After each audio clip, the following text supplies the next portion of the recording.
जय हिंद, वंदे मातरम। साथियों, Bihar police constable की नई भर्ती के लिए आज की इस वीडियो में साइंस विज्ञान के प्रश्नों का प्रैक्टिस सेट नंबर 2 चलेगा। तो जल्दी से आप सभी लाइव में जुड़ जाइए। सभी को गुड इवनिंग, गुड इवनिंग। तो चलिए, आज के सेशन का पहला प्रश्न है, प्रत्यावर्ती धारा किसके लिए उपयुक्त नहीं है। सभी ऑप्शन को ध्यानपूर्वक पढ़िए और देखिए, आंसर करने के लिए आप लोगों को नीचे लाइव चैट का ऑप्शन मिल रहा होगा, इसलिए प्रत्येक स्टूडेंट को अपना अपना आंसर बताना है, तभी आपका प्रॉपर तरीके से रिवीजन होगा। तो ध्यान दीजिए, प्रत्यावर्ती धारा किसके लिए उपयुक्त नहीं है। तो याद रखिएगा, स्टोरेज बैटरी को चार्ज करने के लिए प्रत्यावर्ती धारा यानी कि एसी का उपयोग नहीं होता है, क्योंकि बैटरी को चार्ज करने के लिए डीसी का उपयोग होता है, ना कि एसी का।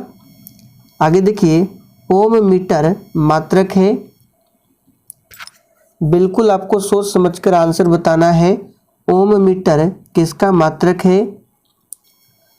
तो देखिए, आप सभी जानते हैं ओम प्रतिरोध का मात्रक होता है, जबकि ओम मीटर ये मात्रक होता है किसका। तो याद रखिएगा, प्रतिरोधकता का। यहाँ पर सी ऑप्शन आपका सही जवाब है। इस तरह से ओम मीटर ये किसका मात्रक है, तो प्रतिरोधकता का मात्रक है। आवेश का मात्रक क्या होता है, तो कूलम्ब, इसको भी याद रखिएगा, कूलम्ब आवेश का मात्रक होता है। नाभिकीय रिएक्टर का वह अवयव जो श्रृंखला अभिक्रिया को नियंत्रित करता है, क्या है।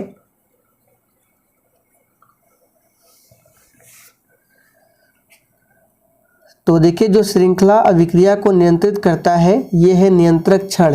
यहाँ पर सही जवाब है सी ऑप्शन। और नियंत्रक छड़ के रूप में किसका इस्तेमाल किया जाता है, तो याद रखिएगा, कैडमियम या फिर बोरोन के छड़ का उपयोग होता है, जबकि मंदक के रूप में उपयोग किया जाता है ग्रेफाइड या फिर भारी जल का। भारी जल का सूत्र होता है D2O, जिसको कहा जाता है ड्यूटेरियम ऑक्साइड। निम्न में से पानी में कौन सी धातु मिनीमाता रोग का कारण बनती है। चलिए, 4 के लिए फटाफट से आंसर बताएंगे। तो यहाँ पे देखिए, मिनीमाता रोग, इसके लिए कौन सा क्या कारण है, तो याद रखिएगा ये होता है पारा के प्रदूषण के कारण।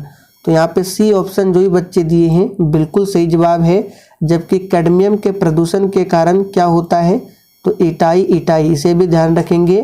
इटाई रोग ये कैडमियम के प्रदूषण से होता है, जबकि पारा के प्रदूषण से मिनीमाता रोग होता है। सौर सेल बनाने में प्रयुक्त किया जाने वाला तत्व कौन सा है।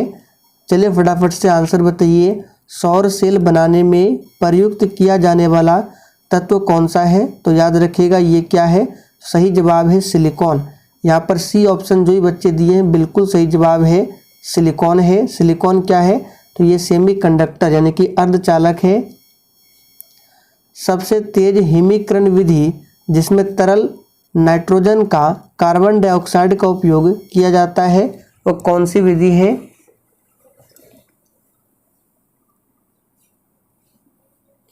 तो यहाँ पर आंसर क्या हो जाएगा, ये है option C, immersion freezing. C option आपका सही जवाब है। इनमें से एक आवश्यक एमिनो एसिड है। चलिए 7 के लिए आंसर कीजिए, इनमें से कौन एक आवश्यक एमिनो एसिड है। तो याद रखिएगा ल्यूसीन, ये एक आवश्यक एमिनो एसिड है। कटी जली एवं कच्ची सतहों पर कौन से सूक्ष्म जीव पनपते हैं। तो याद रखिएगा ये है स्टेफाइलोकोकस। यहाँ पर डी ऑप्शन आपका सही जवाब है। तेल की पतली फिल्म से परावर्तित श्वेत प्रकाश में रंग दिखाई देने का कारण क्या है।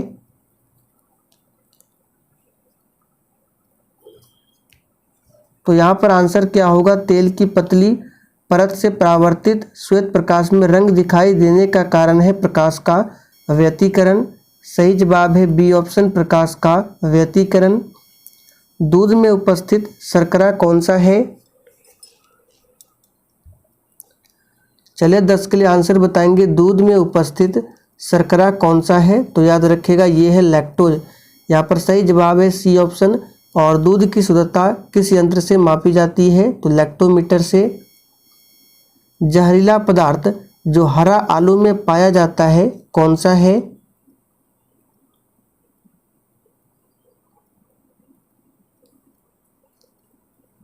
तो यहाँ पर आंसर क्या होगा? जहरीला पदार्थ जो हरा आलू में पाया जाता है ये है, याद रखिएगा, डी ऑप्शन। क्या है? तो सोलानाइन। आगे देखिए, संसाधित भोजन को संरक्षित करने के लिए निम्नलिखित में से किसका उपयोग परिरक्षक के रूप में किया जाता है? चलिए 12 के लिए आप सभी आंसर बताएंगे।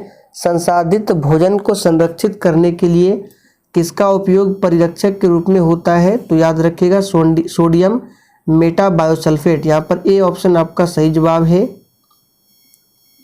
अम्लीय वर्षा के लिए निम्नलिखित में से कौन सा गैस जिम्मेदार है?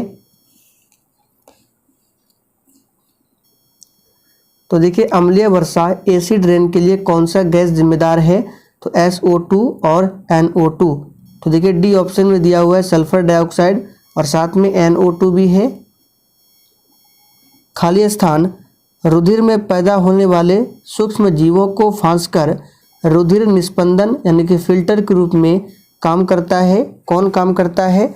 तो याद रखिएगा ये है ऑप्शन सी, प्लीहा, जिसको स्प्लीन भी कहा जाता है।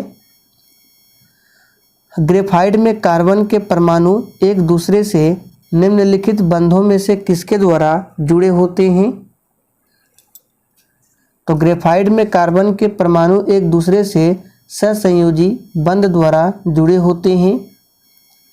लघु परिपथन के समय परिपथ में विद्युत धारा का मान क्या होता है?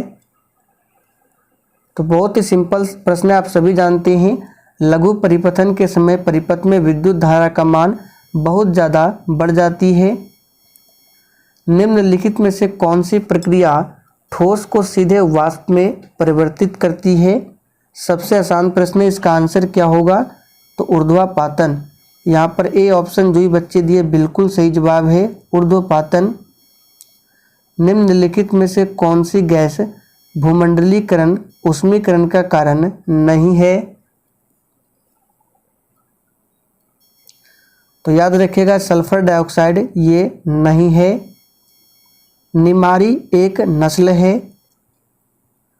चलिए 19 के लिए आंसर कीजिए, निमारी किसकी एक नस्ल है? तो याद रखिएगा निमारी जो है ये गाय की एक नस्ल है। विद्युत मोटर एक युक्ति है जो कि विद्युत ऊर्जा को मुख्यतः किस ऊर्जा में परिवर्तित करती है? अब देखिए यहाँ से विद्युत मोटर और जनरेटर दोनों पूछा जाता है। विद्युत मोटर विद्युत ऊर्जा को यांत्रिक ऊर्जा में बदलता है, जबकि जनरेटर क्या करता है? यांत्रिक ऊर्जा को विद्युत ऊर्जा में बदलता है। हीरे का अपवर्तनांक क्या है?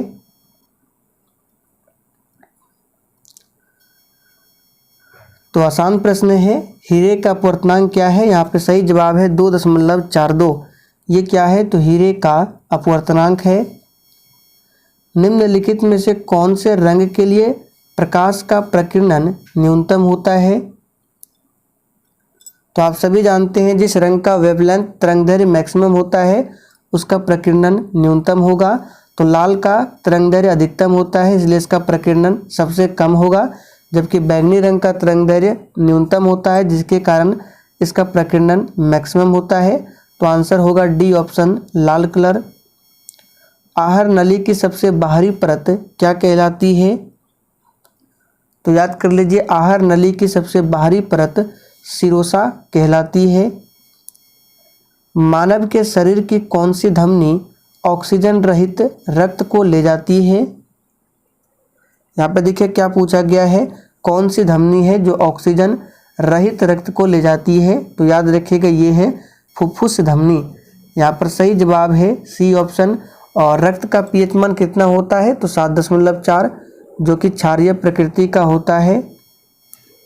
निम्नलिखित में से कौन मीन वर्ग से संबंधित है? मीन मतलब मछली वर्ग से संबंधित है। तो इन चारों ऑप्शन में से ये जो है शार्क, ये मछली वर्ग से यानी मीन वर्ग से संबंधित है। जीन की खोज किसने किया था? चलिए 26 के लिए आंसर बताएंगे। जीन की खोज किसने किया था? तो याद रखिएगा, जीन का पता लगाया था किसने? तो जोहानसन ने। सही जवाब है बी ऑप्शन। रतौंधी किस विटामिन की कमी से होता है? तो रतौंधी बीमारी जो है ये किस विटामिन की कमी के कारण होता है? तो याद रखिएगा, विटामिन ए की कमी से होता है रतौंधी। इसका रासायनिक नाम क्या होता है? रेटिनॉल। न्यूट्रॉन की खोज किसने किया था?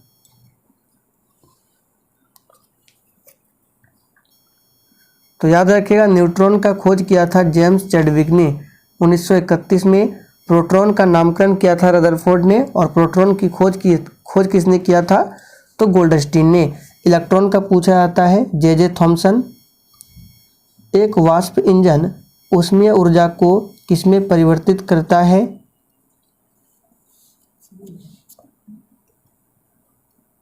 तो देखिए, एक वाष्प इंजन ये ऊष्मीय ऊर्जा को यांत्रिक ऊर्जा में परिवर्तित करता है।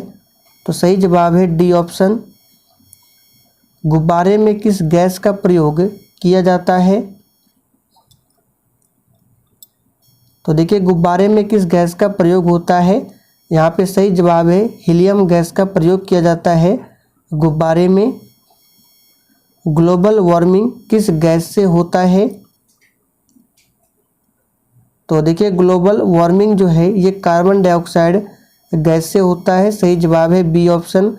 O3 क्या है? तो ये ओजोन का अणुसूत्र है। वोट देने वाले मतदाताओं के लिए किस स्याही का प्रयोग किया जाता है? तो इसमें प्रयोग किया जाता है सिल्वर नाइट्रेट केमिकल युक्त स्याही का। सही जवाब है ए ऑप्शन। शक्ति का SI मात्रक क्या होता है? तो ध्यान दीजिए, शक्ति का SI मात्रक क्या होता है? सही जवाब है वाट। बल का SI मात्रक न्यूटन होता है। यदि किसी स्प्रिंग से धारा प्रवाहित कराई जाती है तो स्प्रिंग क्या होगी? तो याद रखिएगा, स्प्रिंग जो है संकुचित होगा। सही जवाब है बी ऑप्शन। खाद्य श्रृंखलाओं के इंटरलॉकिंग पैटर्न को क्या कहा जाता है? इसको मार्क कर लीजिए, इंपॉर्टेंट है। तो खाद्य श्रृंखलाओं के इंटरलॉकिंग पैटर्न को कहा जाता है खाद्य जाल।